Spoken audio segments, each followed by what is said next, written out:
Welcome to Topical Economics. If you are new here, don't forget to subscribe and hit the bell icon so you never miss any of our insightful videos on key economic concepts. In today's video, we're diving into the topic of firms. I'll be walking you through some past paper multiple-choice questions, carefully analyzing each one to explain why the correct answer is what it is. Whether you're preparing for exams or just want to strengthen your understanding of economics, this video will help you get to grip with important concepts in a clear and practical way. So, let's get started. Starting with the first question. Which firm is most likely to be classified as a small firm in the tertiary sector? A. A farm. B. A hairdresser. C. A steelworks. D. A supermarket. Reference, 2022 May-June version 2. The correct answer for this question is option B. Among the options provided, the firm most likely to be classified as a small firm in the tertiary sector is a hairdresser. The tertiary sector is focused on providing services, and small businesses within this sector are typically service-oriented. A hairdressing salon is a prime example, as it offers personal services to customers and is often locally operated, making it a small business. In contrast, the other options are not representative of small firms in the tertiary sector. A farm falls under the primary sector, as it involves the cultivation of crops or the raising of animals. A steelworks belongs to the secondary sector, as it deals with the manufacturing of goods, specifically metals. Lastly, while a supermarket operates in the tertiary sector by offering retail services, supermarkets are usually larger operations and often considered medium or large-sized firms rather than small ones. Therefore, the hairdresser best fits the description of a small firm in the tertiary sector. Moving to question 2. A manufacturer of medical supplies benefits from improved road links to its main markets. What benefit definitely occurs as a result? A. Increased average revenue. B. Increased external economies of scale. C. Increased internal economies of scale. D. Increased market share. Reference, 2022 May-June version 1. The correct answer for this question is option B, increased external economies of scale. Improved road links to a manufacturer's main markets result in external economies of scale because the benefit arises from changes in the external environment, rather than from improvements within the company itself. External economies of scale occur when factors outside the firm, such as better infrastructure, technological advances, or improved transportation, help reduce costs or improve efficiency for all firms in a particular area or industry. In this case, better road links would reduce transportation costs and potentially improve delivery times, benefiting all manufacturers in the area by making it easier and cheaper to access markets. This could lead to lower costs for the manufacturer and other local firms in the same industry, thus increasing external economies of scale. Analyzing the other options. Option A, increased average revenue. Improved road links might make it easier to reach more customers, but this does not directly guarantee higher revenue.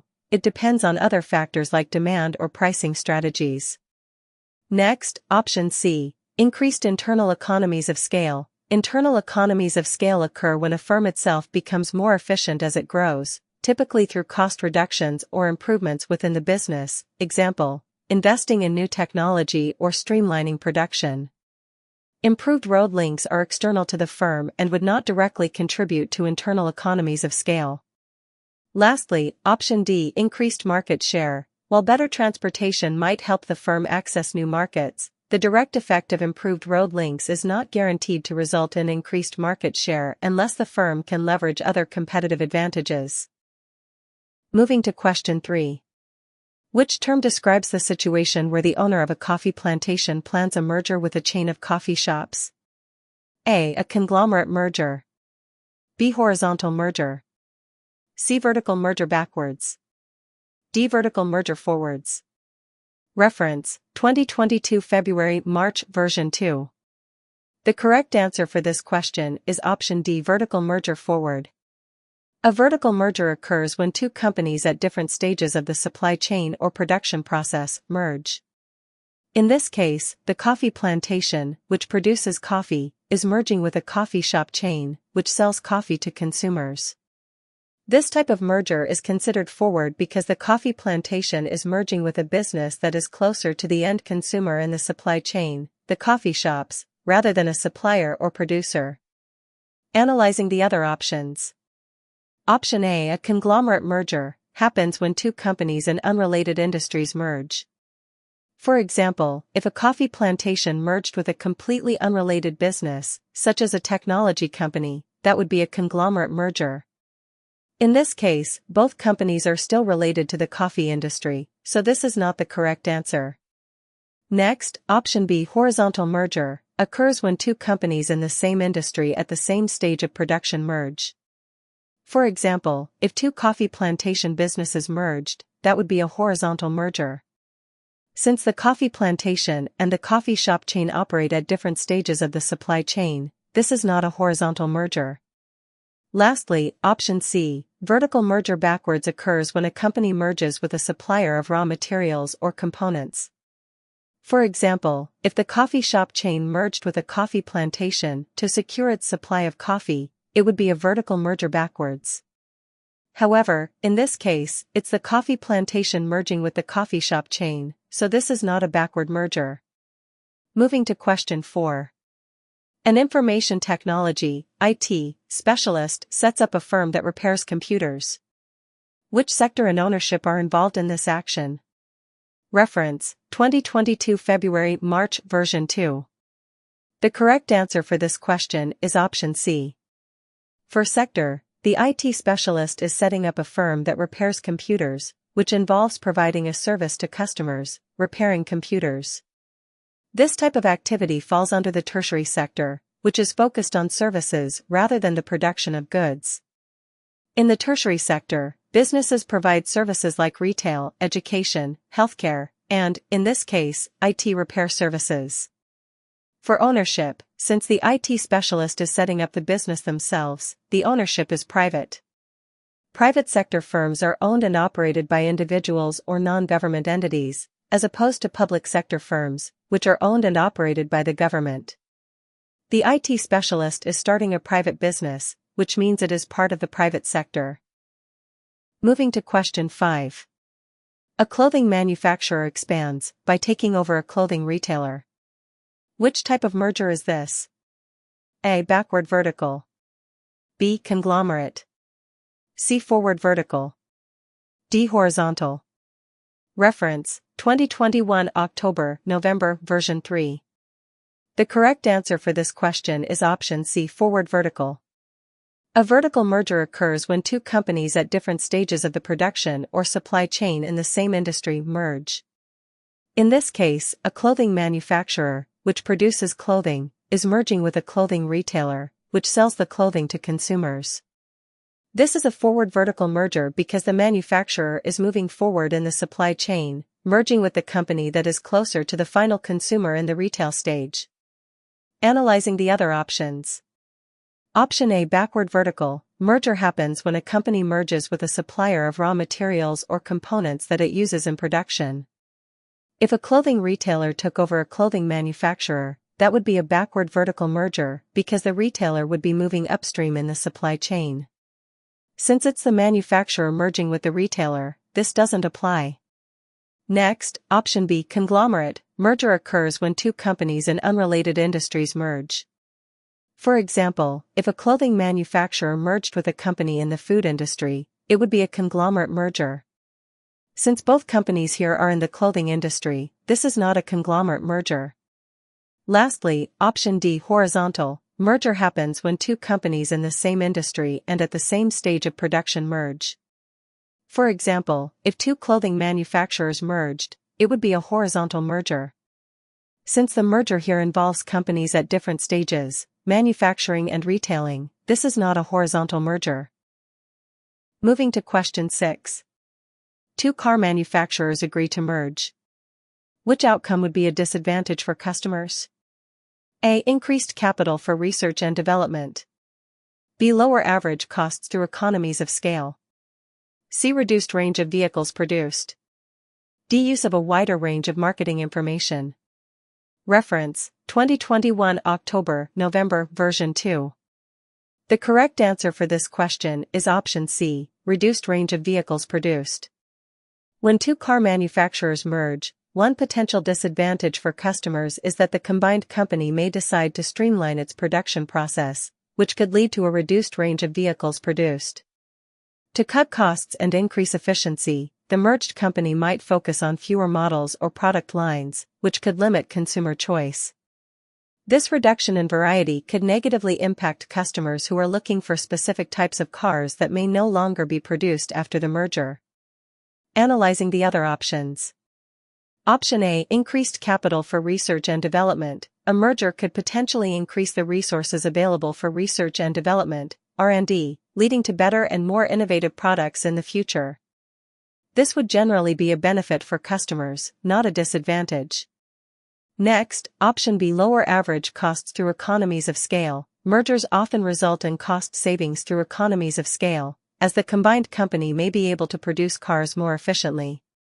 This could lead to lower prices for customers, making this a positive outcome rather than a disadvantage.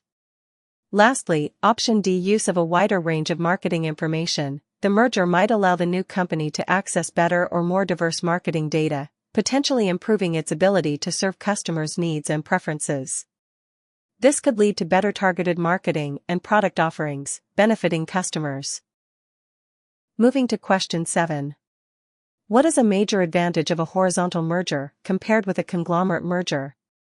A. It causes more motivation of the workforce. B. It gains financial economies of scale with cheaper borrowing from banks. C. It leads to a diversification, making the firm less vulnerable. D. It reduces competition and increases the merged firm's market share. Reference, 2021 October-November, version 1. The correct answer for this question is option D. It reduces competition and increases the merged firm's market share. A horizontal merger occurs when two companies in the same industry and at the same stage of production or service merge. This type of merger typically results in reduced competition within that industry because two competitors combine, leading to a larger, more powerful firm. As a result, the merged firm often gains a larger market share, which can allow it to exert more influence over pricing, sales, and market strategies. Analyzing the other options. Option A. It causes more motivation of the workforce, is not a direct advantage of a horizontal merger. While mergers can sometimes improve motivation due to better resources or opportunities, this outcome is more dependent on management and company culture rather than the type of merger. Next, option B. It gains financial economies of scale with cheaper borrowing from banks. While it's true that mergers can lead to economies of scale, this is typically more relevant in vertical mergers or mergers with larger firms that can leverage resources more efficiently. Horizontal mergers don't necessarily provide more favorable borrowing terms than a conglomerate merger. Both types of mergers could potentially improve access to financing. Lastly, option C. It leads to a diversification, making the firm less vulnerable, is actually an advantage of a conglomerate merger, not a horizontal merger. A conglomerate merger involves companies in unrelated industries, which helps diversify risk. In a horizontal merger, both companies are in the same industry, so it doesn't provide diversification in terms of reducing vulnerability to industry-specific downturns. Moving to question 8. The table compares the distribution of employment in selected industries in 2 years. How did the distribution of employment change between year 1 and year 2? Reference, 2021 May-June version 1. The correct answer for this question is option B. The primary sector fell by 1 million due to a decline in agriculture. And the secondary sector remained unchanged, no change in manufacturing. Moving to question 9. A Swedish furniture maker bought a Romanian firm that owned 83,000 hectares of trees. Which type of merger is this most likely to be? A. Diversification.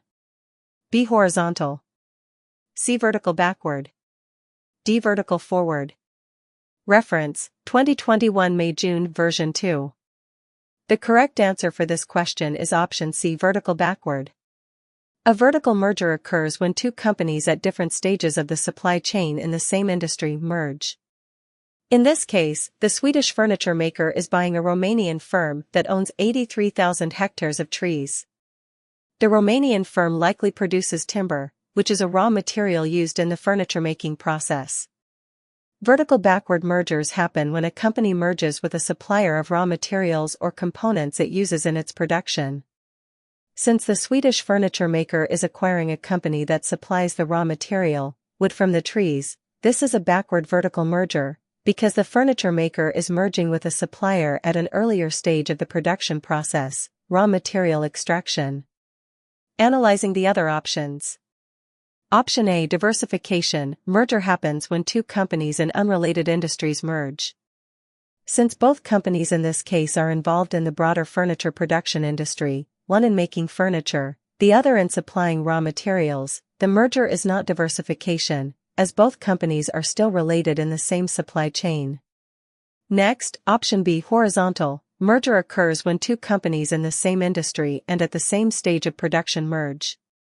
If the furniture maker bought another furniture manufacturer or a firm producing similar products, that would be a horizontal merger.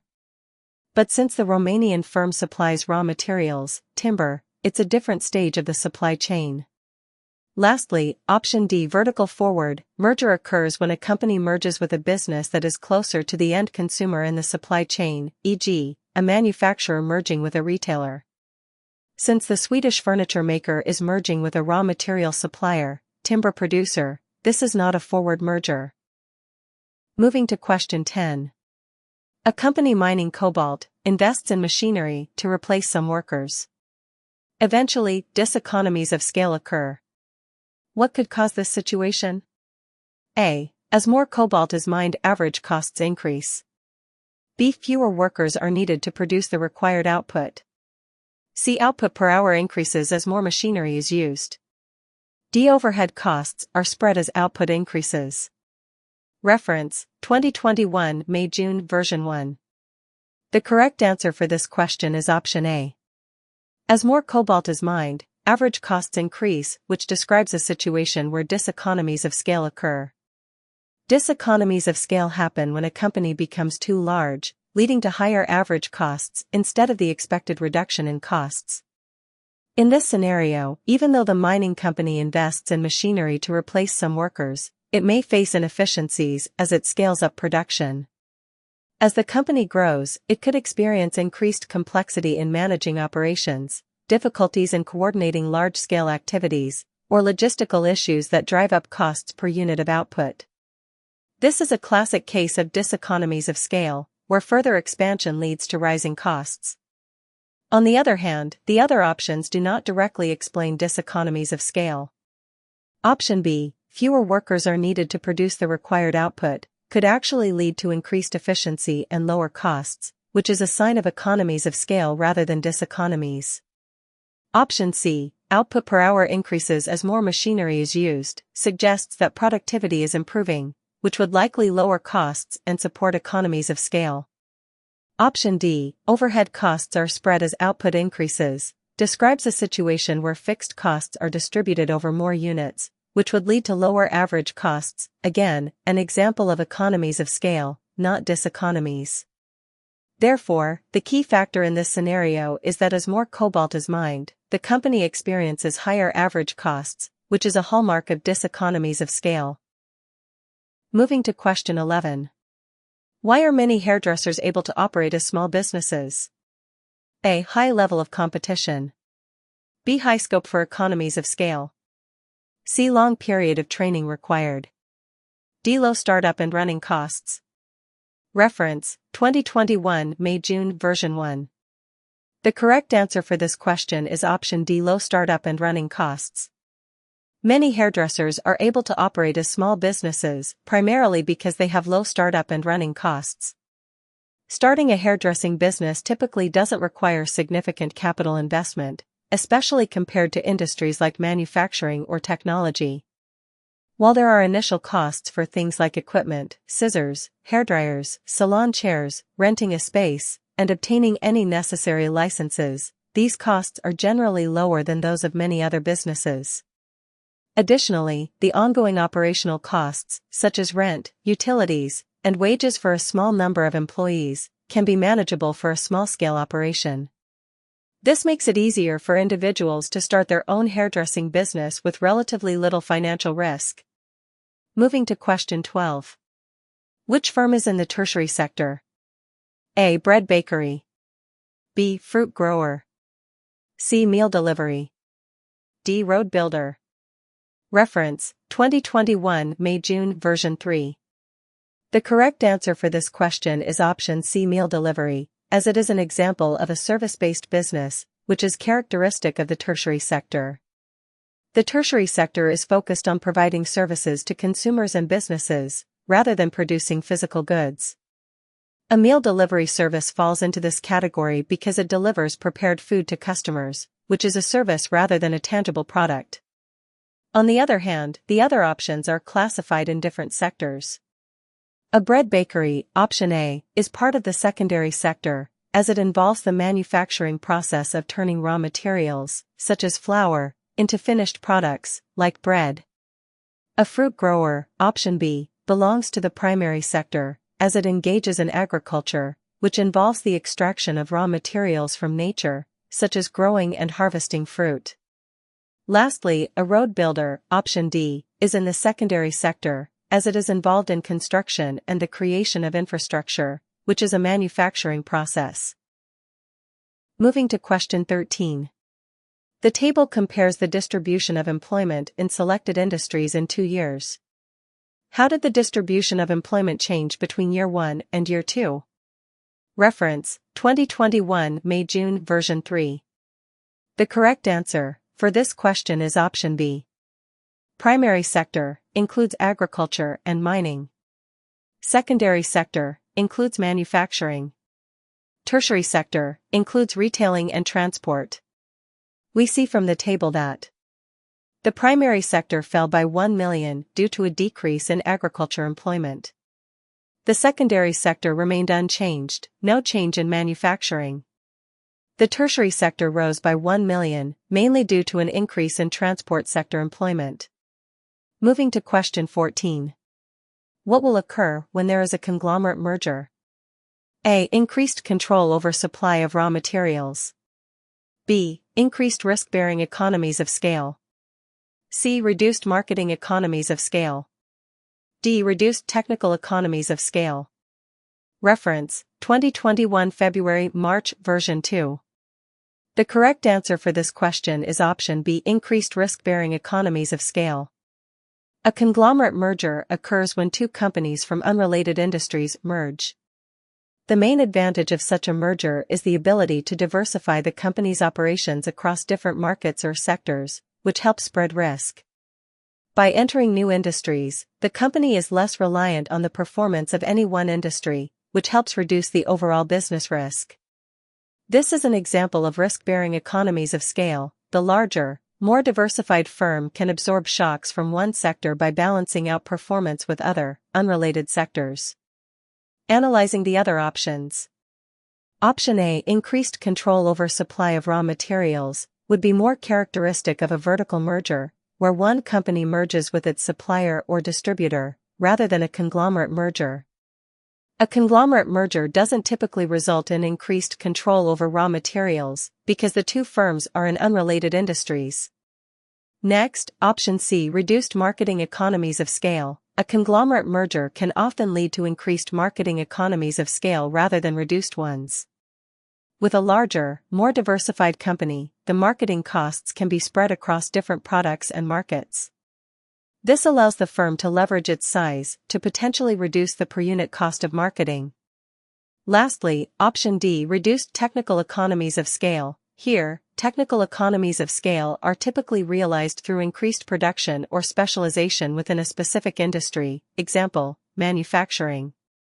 A conglomerate merger doesn't usually lead to reduced technical economies of scale, as it involves firms in unrelated sectors, making the application of technical economies of scale less relevant. Moving to question 15. How would a state-owned oil refining firm be classified? A. As a multinational company, MNC, in the private sector. B. as a private sector firm in the tertiary sector. C. As a public sector firm in the primary sector. D. As a public sector firm in the secondary sector. Reference, 2021 February-March version 2. A state-owned oil refining firm would be classified as option D, a public sector firm in the secondary sector. The public sector refers to businesses or organizations that are owned and operated by the government, which applies to the state-owned oil refining firm.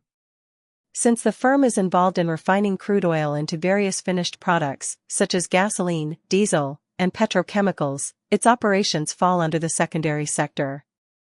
The secondary sector encompasses industries involved in the manufacturing and processing of raw materials into finished goods, and oil refining is a clear example of this type of industrial activity. The other options are not appropriate for this case.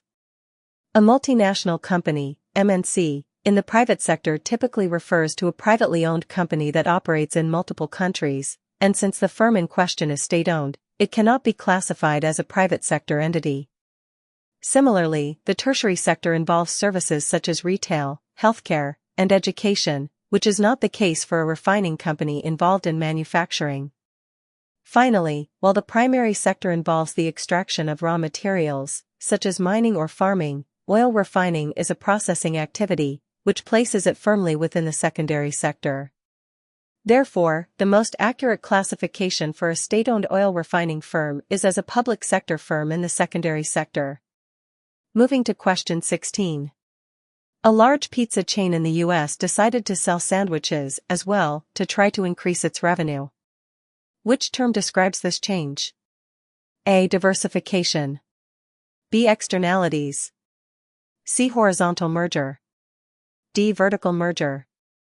Reference, 2020 Specimen version 1. The correct answer for this question is option A. Diversification. Refers to a strategy where a company expands its product line or services into new areas or markets that are different from its existing business. In this case, the large pizza chain in the U.S. is introducing sandwiches alongside its existing pizza offerings. This is an example of product diversification, where the company is branching out into a new product category, sandwiches, to try to increase its revenue, even though sandwiches are not directly related to its core pizza business. Moving to question 17. What could cause internal diseconomies of scale for a firm? A. A fall in demand for the products produced by the firm. B. A merger with another firm that results in slower decision-making. C. Spending more on research and development to create new products.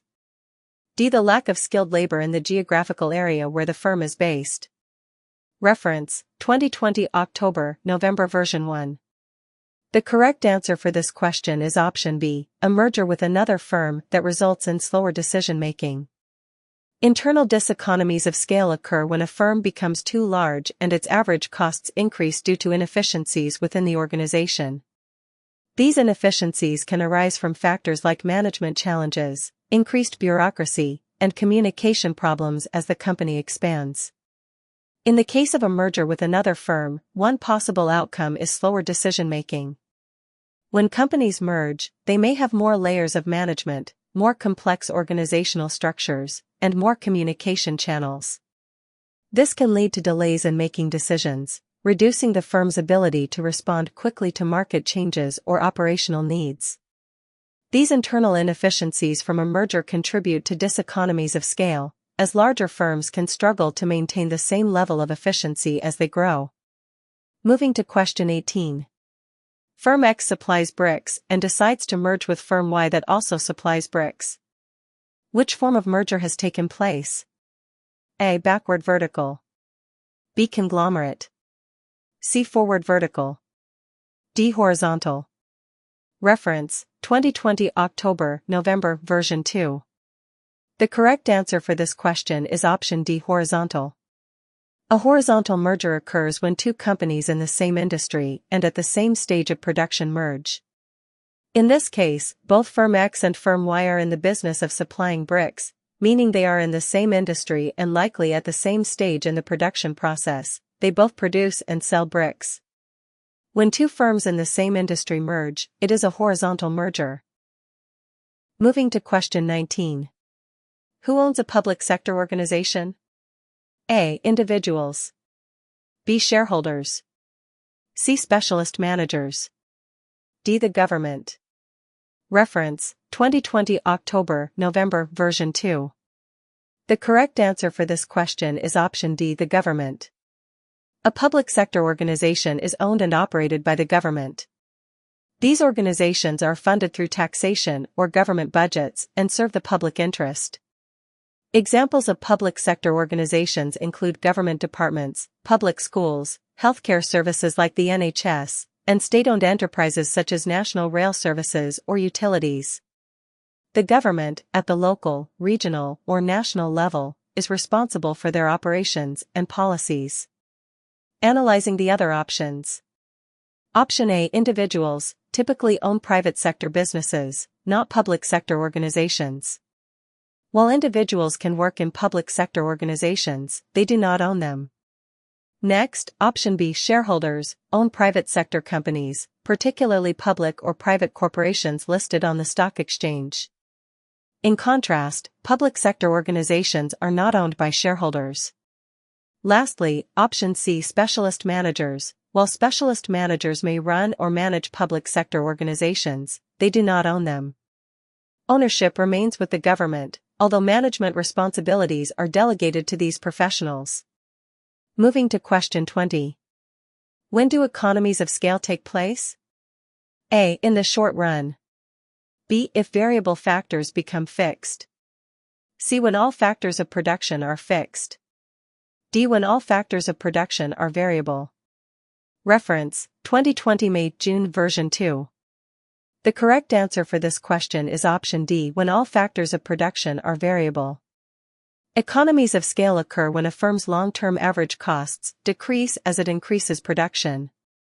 This is because, as output rises, the firm can spread its fixed costs over a larger number of units, utilize resources more efficiently, and potentially negotiate better prices for inputs.